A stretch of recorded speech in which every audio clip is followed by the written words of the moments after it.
सभी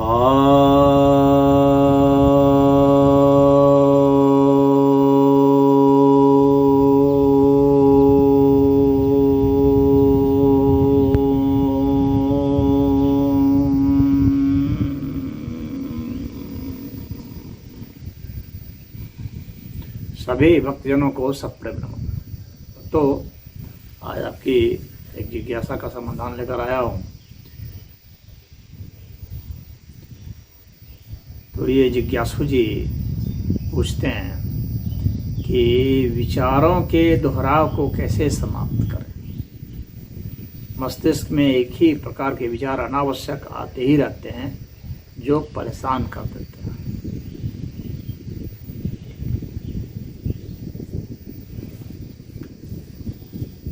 हम लोग का जो मस्तिष्क है वह क्वांटम स्टेट में होता है। जो भौतिक विज्ञान के जानकार हैं वे जानते होंगे क्वांटम स्टेट कहते हैं जो सब एटॉमिक लेवल पर जो घटनाएं घटती हैं वो क्वांटम लेवल कहलाती हैं। यानी अणु से भी जो सूक्ष्म घटना घटती है, परमाणु स्तर की जो घटनाएं हैं वे जो हैं वे क्वांटम लेवल की घटना होती है। और हम लोग का मस्तिष्क उस स्थिति में होता है। अब उस मस्तिष्क की जो प्रेरणा है विचार के रूप में, वह प्रेरणा हम लोग को कोई भी जो भाव हम लोग उठते हैं, जो हम लोग कर्म करते हैं,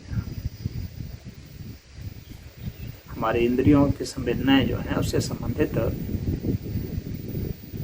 जो भी संवेदना जाती है वे विचारों को उत्पन्न करती, प्रेरणा उत्पन्न होती है। प्राण के साथ यह जुड़ा हुआ है, इंद्रियों के साथ यह जुड़ा हुआ है।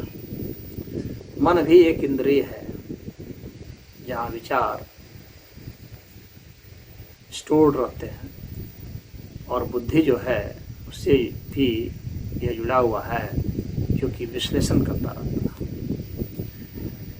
हम लोग के मस्तिष्क के ऑपरेशन का यह सिस्टम है कि यदि कोई समस्या आ गई तो उस समस्या से संबंधित मस्तिष्क जो है कैलकुलेशन शुरू करता है, गणना शुरू करता है। और खतरा जितना ज़्यादा हो, समस्या जितनी गहरी हो, तनाव जितना ज़्यादा हो, वह उतना ही उन विचारों में रमता रहता है। क्योंकि मस्तिष्क का काम है एक निष्कर्ष उसको दे देना, एक ऐसी सुरक्षित अवस्था, एक समाधान दे देना ताकि अब उस पर कोई एक्शन लिया जा सके या निश्चिंत हुआ जा सके।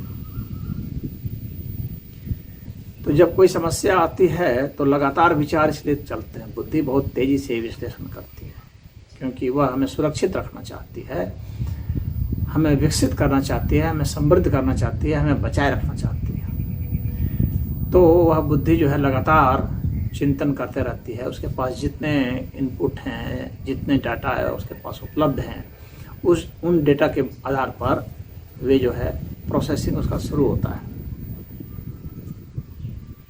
और जब वह एक निष्कर्ष बता देता है, एक कंक्लूजन पर पहुंच जाता है, एक सॉल्यूशन समाधान पर पहुंच जाता है, तब वह निश्चिंत हो जाता है। तब वह हल्के स्तर के विचारों को कि मतलब उससे क्रियान्वयन पर विचार करता है। तो इस तरह से लगातार ये प्रक्रिया जारी रहती है। तो ये लगातार जो विचार आते हैं तो इसमें एक तो वह होता है चिंतन के लिए होता है, लेकिन चिंतन से एक निष्कर्ष निकाला जाता है। परंतु जब विचार निष्कर्ष नहीं निकाल पाते हैं, जब हमारा मस्तिष्क निष्कर्ष नहीं निकाल पाता है, विचारों में उलझा हुआ रहता है, कहीं उसको रास्ता नहीं निकलता, समाधान नहीं होता, तो वह क्या होता है कि वह रिपीट करता है, दोहराता है। वह दोहराता रहता है, वह बेचैन करता है। क्यों बेचैन करता है? कई कारणों से बेचैन करके वह हमें और दूसरे मस्तिष्क वालों के यहाँ ले जाना चाहता है, जहाँ समाधान मिल जाए। जब इस मस्तिष्क को समाधान नहीं मिल रहा है तो वह सोचता है कि किसी और के यहाँ समाधान हो सकता है, हो उपलब्ध, तो इसको वहाँ से प्रेरित करें कि इस दूसरे मस्तिष्क के यहाँ समाधान यह ढूंढे। तो वह कई लोगों से फिर सलाह लेता है। जब स्वयं उस समाधान पर नहीं पहुँच पाता है तो लगातार विचार का एक कारण यह भी होता है कि वह समाधान तो चाहता है, और जब स्वयं सोचने में असमर्थ होता है तो वह चाहता है कि दूसरे के माध्यम से वह समाधान आ जाए, कहीं और से आ जाए। तो इसलिए वह लगातार तनाव देता रहता है, लगातार उसको डिस्टर्ब करता है, वो रिपीट करता रहता है। रिपीट करने के पीछे एक दूसरा कारण भी होता है कि लगातार दोहराव करने से हम लोग के मस्तिष्क के और जो दूसरे हिस्से, सूक्ष्म हिस्से, वे भी उत्तेजित हो जाते हैं, वो भी एक्टिवेट हो जाते हैं, और उसमें से भी कोई समाधान आ सकता है भीतर से। और लगातार ऐसे दोहराते रहने से क्या होता है कि अवचेतन मस्तिष्क जो है वह सक्रिय हो जाता है। जब विचार हमें बहुत परेशान करते हैं, दोहराते हैं, तो अवचेतन मस्तिष्क हम लोग का एक्टिवेट हो सकता है, और वैसी स्थिति में व्यक्ति को निद्रा की अवस्था में समाधान मिल सकता है, सोई हुई स्थिति में समाधान मिल सकता है। तो लगातार विचार के पीछे ये कारण होते हैं कि उसको या तो निद्रा में, स्वप्न में उससे समाधान मिल जाए, या वह कहीं और कोई रास्ता ढूंढ ले, कहीं पढ़ ले, कुछ कहीं से भी जान ले, उससे समाधान ले ले, या दूसरे लोगों के संपर्क में जाए, उससे समाधान ले ले। क्योंकि जब तक समाधान नहीं मिलेगा मस्तिष्क चैन नहीं पाता है। जब तक वह जो घटना है जिससे असुरक्षा महसूस हो रही है, जिससे खतरा महसूस हो रहा है, जब तक उसका समाधान, वास्तविक समाधान या कृत्रिम समाधान, यानी जिससे मस्तिष्क को लग जाए कि हाँ हो गया, कुछ समाधान मिल गया कुछ, ऐसा जब उसको लग जाता है, या जितने भी तरह के समाधान हैं उसमें बेस्ट यही उपलब्ध अभी है, तो मस्तिष्क कुछ नॉर्मल हो जाता है, और इस तरह से वह अन्य जो विचार हैं उस पर वो शिफ्ट कर जाता है, हल्के विचारों पर शिफ्ट कर जाता है, जो चिंता का कारण नहीं बनता है। चिंता तब है जब वो रिपीट होता है, दोहराता है तब। तो दोहराना मतलब कि दिमाग निष्कर्ष पर नहीं पहुंच पा रहा है, इसलिए दोहराया जाता है। कोई भी विचार इसीलिए दोहराए जाते हैं कि हम निष्कर्ष पर नहीं पहुंच पा रहे हैं। निष्कर्ष पर जब तक नहीं पहुंचा जाएगा तो वो दोहराता रहेगा। तो ये जो है, यह मनोवैज्ञानिक आधार पर जो है मैंने आपको बताया कि ये चलता रहता है, ये विचारों की प्रक्रिया का समाधान है।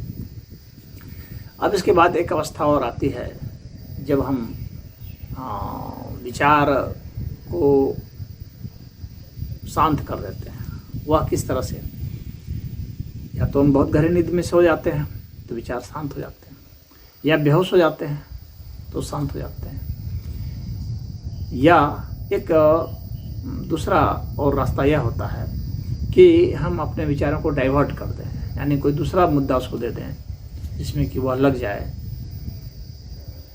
जो उसको ज़रूरी लगे, कोई चुनौती दे दें तो उसमें वह चला जाएगा, या कोई ऐसी घटना आ जाए जिसमें कि वह शिफ्ट हो जाए, कोई से उसको अच्छा लगने लगे, कोई म्यूजिक, कोई चित्रकारी, कोई और, इससे वो जो है उस चीज़ से वह शिफ्ट हो जाए, तो भी उसकी ग्रेविटी घट जाती है। जैसे जब कोई मर जाता है तो धीरे धीरे हम अन्य उसके क्रियाकर्म करते हैं तो उसमें दिमाग बढ़ जाता है, तो धीरे धीरे उसकी ग्रेविटी घट जाती है और वो लगातार चिंतन में उतना नहीं रहता। अब इसके अलावा एक तरीका और है जो कि सबसे ज़्यादा महत्वपूर्ण है और सबसे ज़्यादा कठिन भी है, और वह है आध्यात्मिक रास्ता। लेकिन आध्यात्मिक रास्ते के पहले भी एक रास्ता और बता देते हैं, वो धार्मिक रास्ता है, जिसमें कि व्यक्ति भजन कीर्तन वगैरह करता है, सत्संग करता है, अन्य जो और धार्मिक कृत्य हैं, यज्ञ हवन, ये सब करता है, तो भगवान की कथा वगैरह सुनता है, तो इससे भी उसका दिमाग जो है थोड़ा डाइवर्ट होता है, और कुछ उसको रस आता है तो कुछ उसका दुख दर्द घटता है, और वो चिंता कुछ घटती है। अब एक आध्यात्मिक तरीका जो मैंने आपको बताया ध्यान योग का, वह बहुत ही अच्छा है, लेकिन थोड़ा सा आपको उसके लिए अभ्यास करना पड़ेगा उस दिशा में। दिमाग की एक प्रक्रिया और है कि जब विचार आ रहे हैं तो कहीं न कहीं दिमाग में कहीं ना कहीं विचार बन रहे हैं, तभी आ रहे हैं। तो दिमाग में जहाँ भी विचार बन रहे हैं, यदि हम वहाँ पर फोकस कर देते हैं, फाइंड आउट करने की कोशिश करते हैं, बिना ये सोचे हुए कि वो विचार भला है, बुरा है, गहरा है, उथला है, हल्का है, बिना ये सब सोचे हुए हम सिर्फ सोचते हैं कि विचार आखिर बन कहाँ रहा है मस्तिष्क में, उसके ऊपर जब फोकस करते हैं तब क्या होता है कि वो क्वेस्ट हो जाता है, तो सुपर पोजिशनिंग हो जाती है फिजिक्स की भाषा में अगर बात करें तो। और वैसी स्थिति में वहाँ निर्विचार मिलता है, हमें विचार नहीं मिलता। हम उस जगह को फोकस ही नहीं कर पाते हैं जहाँ विचार बन रहे हैं, इसलिए विचार बनते रहते हैं। हमारे लाख चाहने के बावजूद भी वे रुकते नहीं हैं, वे बनते ही रहते हैं। लेकिन जब वहाँ पर हम फोकस्ड हो जाते हैं, जब हमारा चित्त उस स्थान बिंदु पर पहुँच जाता है जहाँ से विचार बनते हैं, तो विचार ठहर जाता है। तो वह प्रक्रिया जिससे कि हम उसको देख सकें, और देखने का मतलब विचारों को जब हम देखते हैं तो वो उसका ठहराव हो जाता है। विचार जो होते हैं तो वो तो उत्पन्न होकर के व्यक्त होते हैं, वैखरी में आते हैं, और पश्चंती की स्थिति होती है जब हम उसे देखते हैं। तो देखते ही क्या होता है कि वह क्वेस्ट हो जाता है, यानी समाप्त हो जाता है। हमारे मस्तिष्क में फिर कोई विचार नहीं आता है, निर्विचार की स्थिति हो जाती है, क्योंकि मन ने मन का अवलोकन कर लिया, मन के द्वारा मन का अवलोकन हो गया, उसके कारण क्वेस्ट हो गया। तो यह जो है ये सुपर पोजिशनिंग स्थिति होती है।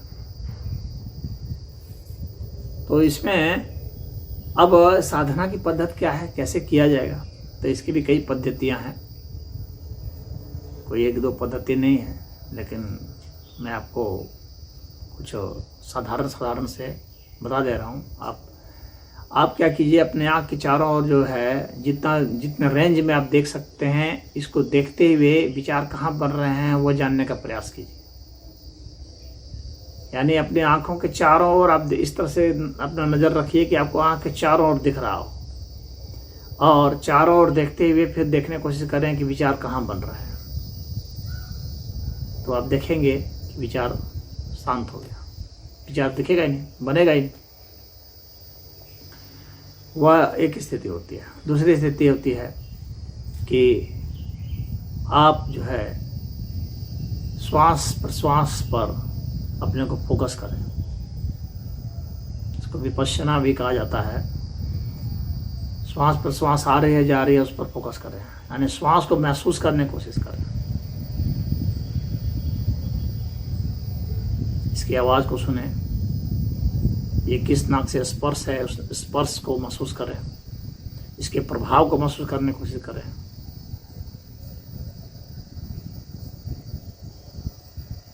इस पर शोध करें, कभी बढ़ा के, कभी घटा के, कभी लंबी सांस लेके, कभी छोटी सांस लेके। तो धीरे धीरे धीरे क्या होगा कि आपको विचारों की पकड़ कुछ होने लगेगी, कुछ विचार आपको कम बनने लगेंगे, धीरे धीरे आप पश्चंती में चले जाएंगे। और जैसे ही पश्चंती समाप्त हो तो परा की स्थिति आ जाती है, निर्विचार निर्ध्वनि की स्थिति आ जाती है। एक तरीका है कि दिल की धड़कन को महसूस करने की कोशिश करें। तो वैसा करेंगे तो भी विचार धीरे धीरे बनने कम हो जाएंगे, आपको विचारों का एहसास थोड़ा थोड़ा होने लगेगा, और जैसे ही आप विचार पर आप फोकस्ड हो जाएंगे, अपने आप ही विचार समाप्त हो जाएंगे। उसी तरह से एक तरीका और है, एक साधना और है कि आप चुपचाप बैठ जाएं और अपने भीतर जो भी सूक्ष्म आवाज़ें हैं ध्वनियाँ हैं उसको महसूस करें। विचार भी ध्वनि के रूप में ही परिवर्तित होती है। तो विचार की भी एक ध्वनि है बहुत सूक्ष्म। तो आप अपने भीतर जो सूक्ष्म ध्वनियाँ उसे महसूस करें। धीरे धीरे धीरे अंत में आप वहाँ विचार तक पहुँच जाएंगे और फिर वहाँ समाप्त हो जाएगी। इस तरह से विचार को आप रोक सकते हैं। विचारों की परेशानी से आप निपट सकते हैं और समाधान ढूंढ लेने पर तो खैर वहाँ से भी वो जो रिपीट हो रहा है वो रिपीट नहीं होगा। तो ये जो प्रक्रिया है जो बताया मैंने आपको नहीं करें। बाकी तो बहुत सारी साधनाएं हैं। विज्ञान भैरव तंत्र के जितने भी वो हैं वो मैं बताते जा रहा हूँ धीरे धीरे। तो आप उनमें से देखें, मैं बहुत सारे 45-46 साधनाएं मैं बता चुका हूँ। तो उनमें से जा कर के देखें जो आपको सुटेबल लगता हो तो वे कर लें। वैसे जो अभी मैंने बताया ये पर्याप्त है यदि आप कर सकते हैं।